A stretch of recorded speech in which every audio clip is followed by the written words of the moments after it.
Ada satu doktor ngajar di Ummul Qura, Dr. Muhammad, semoga Allah jaga beliau. Saya pernah mendengarkan salah satu kaset ceramahnya luar biasa gitu. Dia kasih contoh. Dia bilang ada seseorang, jazakallahu khair. Ada seseorang di Saudi, teman dia, salehnya luar biasa. Luar biasa ibadahnya dia bilang. Salat malamnya enggak kehilangan, salat 5 waktu selalu on time, selalu menjaga istiqomah di jalan Allah, halal halal, haram haram.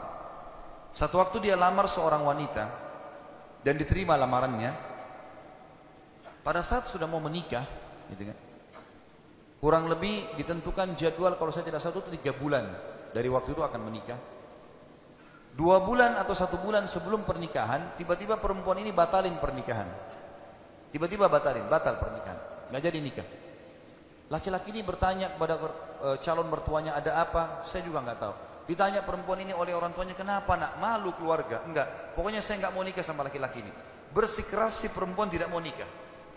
Kata Dr. Muhammad, dia bilang, saya setiap kali ketemu sama teman saya ini, teman saya selalu berdoa. Saya dengar doanya, ya Allah kembalikan wanita ini pada saya suka sama dia. Luar biasa merengeknya sama Allah, gitu kan. Dan saya saking kesian sama dia sampai saya mengatakan, ya Allah kabulkan buat dia.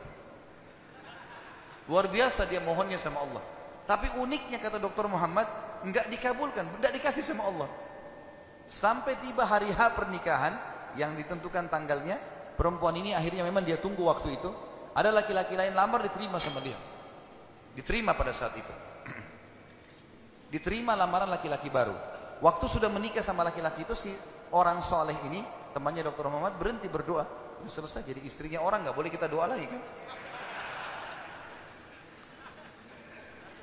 Maka Dr. Muhammad mengatakan, saya justru bertanya-tanya pada saat itu, di mana bentuk kasih sayangnya Allah kepada teman saya? Dia sudah soleh, janji Allah baik, mestinya dia dapat yang dia mau. Kenapa di sini luput?